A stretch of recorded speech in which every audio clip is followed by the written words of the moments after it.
Hai, aku Brigita Ajeng. Di sini aku mau review buku dan di tangan aku sekarang sudah ada buku yang menurut aku judulnya menggelitik banget.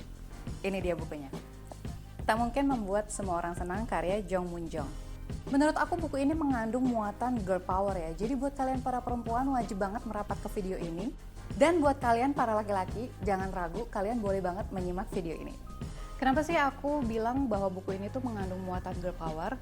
Karena buku ini sendiri ditulis oleh perempuan, dia sudah menikah, dia sempat menceritakan tentang suaminya dan tentang kehidupan berkeluarga di dalam beberapa tulisannya.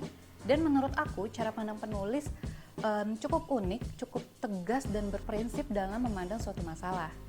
Buku 200 halaman ini berisi sekitar 50 esai yang terbagi ke dalam 5 bagian. Dan kebanyakan esainya itu benar-benar singkat, bisa sekitar 3 halaman. Prolog dari buku ini tuh benar-benar langsung menohok aku sebagai pembaca karena judulnya aja adalah bagaimana menghadapi orang kasar yang kita temui dalam kehidupan sehari-hari. Jelek banget gak sih bacanya? Di sini penulis memberikan contoh seperti apa komentar-komentar kasar itu dan bagaimana cara menghadapinya. Nah, penulis mengambil contoh dari sebuah acara bincang-bincang di Korea Selatan. Di situ ada seorang komedian perempuan dan seorang aktor. Si aktor berkata kepada komedian perempuan itu, "Wajahmu seperti laki-laki." Dalam situasi seperti ini, orang yang mendapatkan komentar seperti itu biasanya akan ikut tertawa ya, lalu kemudian mengabaikannya. Seakan tanda setuju, padahal dalam hati tuh mungkin dia sedih atau kesel. Tapi si komedian perempuan ini tuh berbeda. Dia tuh langsung menatap si aktor sambil berkata, "Oh, nyindir." Kemudian aktor itu meminta maaf dan dia berkata bahwa dia hanya bergurau. Oke, dari contoh tersebut penulis sendiri menulis bahwa ucapan-ucapan seperti ini akan membuat orang-orang tertawa, sekaligus menyadari bahwa kata-kata yang mereka dengar selama ini, yang selalu mereka anggap tidak penting, sebenarnya penuh prasangka dan kasar. Ya, dalam hidup ini, kita, apalagi perempuan, mungkin sering ya berada di posisi seperti komedian perempuan tadi. Komentar-komentar soal fisik sering mampir di telinga kita dan mungkin yang bisa kita lakukan hanya tertawa atas komentar tersebut. Karena kalau kita tersinggung, marah, atau kesal, kita justru malah dicap sebagai orang yang sensitif dan terlalu serius, jadi susah diajak bercanda. Lalu bagaimana sih cara kita menghadapi orang-orang kasar dengan lebih elegan tanpa kita harus menangis atau marah-marah? Disinilah, di buku inilah kalian bisa menemukan cara-caranya. Tapi penulisnya sendiri bilang bahwa cara-cara yang ada di buku ini membutuhkan latihan yang terus-menerus.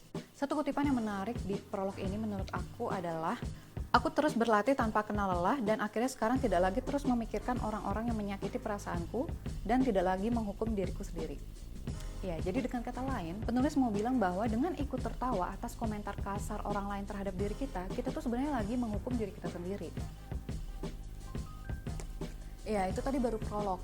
Dan benar kan kata aku, dari prolognya aja tuh udah menarik banget. Kemudian ketika masuk ke tulisan demi tulisan, memang tidak semuanya menggelitik banget, tapi menurut aku hampir seluruhnya itu benar-benar seru. Dan ada beberapa esai yang masih menempel banget ya di ingatan aku. Yang pertama, penulis sempat menyinggung sedikit soal gaslighting. Kalian mungkin sudah tahu ya istilah ini. Ini merupakan istilah psikologi yang berasal dari kisah seorang suami yang meredupkan lampu-lampu gas yang ada di rumahnya. Ketika istrinya bertanya, kenapa rumah mereka gelap? Suaminya berkata, rumah mereka tidak gelap, istrinya saja yang terlalu perasa. Kemudian hal itu membuat istri meragukan penilaiannya sendiri. Jadi gaslighting adalah pelecehan emosional yang membuat korban tidak percaya atau curiga pada penilaiannya sendiri, sehingga dia menjadi bergantung kepada si pelaku. Nah, penulis menyebut bahwa ahli psikoanalisis Dr. Robin Stern menyatakan bahwa beberapa korban gaslighting biasanya memiliki beberapa gejala. Pertama, mereka sangat sering minta maaf. Mereka merasa seolah-olah semua hal adalah tanggung jawab dan kewajiban mereka. Kedua, mereka sulit mengambil keputusan sendiri. Mereka tidak percaya pada penilaiannya mereka sendiri dan menunggu orang lain mengambil keputusan. Ketiga, mereka sering menyalahkan diri sendiri. Mereka merasa terlalu sensitif dan keadaan semakin buruk. Keempat, mereka menjadi pribadi yang semakin tertutup. Mereka akan menyembunyikan perbuatan pasangan dari teman dan keluarga atau terus memberikan alasan.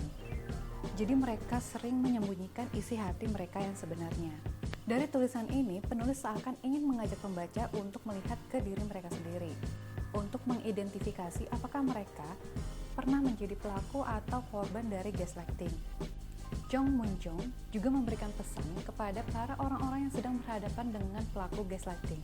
Dia menulis, "Apakah kamu merasa pasanganmu terlalu sering mengkritik dan terus mengucapkan hal-hal yang membuatmu merasa pesimistis, jika kamu merasa seolah-olah terisap ke dalam sumur yang sangat dalam apabila bersamanya, kamu harus segera meninggalkannya. Ia sedang berusaha memanipulasimu. Tetaplah waspada dan jangan percaya begitu saja pada apapun yang dikatakannya. Kau harus lebih percaya pada intuisi dan perasaanmu sendiri daripada ucapannya. Oke, kemudian di buku ini aku juga menemukan tulisan yang menurut aku relevan ya dengan kebiasaan orang Indonesia, yaitu tulisan yang berjudul Belajar Menolak dengan Tegas dan Berkelas. Kenapa aku bilang tulisan ini relevan? Karena orang Indonesia tuh kebiasaan suka nggak enakan. Misalnya kita lagi banyak kerjaan nih di kantor, terus ada temen yang butuh kita untuk membantu dia melakukan sesuatu. Nah, karena nggak enakan, kita iyain aja permintaan dia.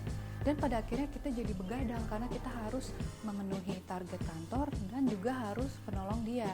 Oke, pada dasarnya kamu mungkin memang orang baik yang senang membantu orang lain. Tapi kalau misalnya kondisi kamu lagi banyak kerjaan, kemudian kamu terpaksa begadang sampai kamu pada akhirnya sakit, kamu coba deh evaluasi diri kamu sendiri. Kalau kondisinya seperti itu, penulis bilang bahwa kamu itu sedang berada di kondisi yang kurang tepat untuk memberikan bantuan. Di saat seperti ini, kamu harus mencari cara untuk menolak tanpa menyinggung perasaan orang lain. Gimana caranya? Jadi misalnya ketika kamu dimintai tolong untuk melakukan suatu pekerjaan, sementara di kantor kamu lagi banyak pekerjaan juga. Nah, di situ kamu bisa bilang, wah terima kasih banget udah percaya sama aku coba cek jadwal dulu ya. Lalu kalau memang jadwal pekerjaan kamu padat banget, kamu bisa langsung menginfokan kepada orang tersebut bahwa memang pada kenyataannya ya kamu itu lagi banyak banget kerjaan. Dengan begitu, orang yang minta tolong tadi akan mengerti posisi kamu dan dia mungkin akan mencari alternatif lain. Jadi jangan takut dibenci karena kamu menolak permintaan orang lain. Kalau kamu terus berkata iya atas permintaan orang lain, orang tersebut bisa jadi akan terus-menerus meminta kepada kamu meskipun dia tahu bahwa permintaannya itu kelewat batas. Dan satu kutipan yang aku suka dari tulisan ini yaitu, jika ingin dianggap orang baik namun tetap bisa menolak permintaan bantuan dengan baik, itu artinya kita serakah. Sebaiknya kita memilih salah satu di antara kedua hal itu. Seperti kita memiliki kebebasan untuk menolak memberikan bantuan, kita juga harus memahami bahwa orang itu juga bebas merasa kecewa kepada kita. Jika berusaha menjadi orang baik bagi semua orang, kitalah yang akan kewalahan nantinya. Oke teman-teman, jadi itu tadi beberapa hal menarik yang aku temukan dari buku ini. Sebenarnya masih banyak banget ya tulisan-tulisan yang menohok di buku ini, tapi aku pengen kalian membacanya langsung. So, terima kasih sudah menonton video ini. Kalau kalian punya pertanyaan, kalian boleh banget share di kolom komentar dan jangan lupa subscribe channel ini. Terima kasih.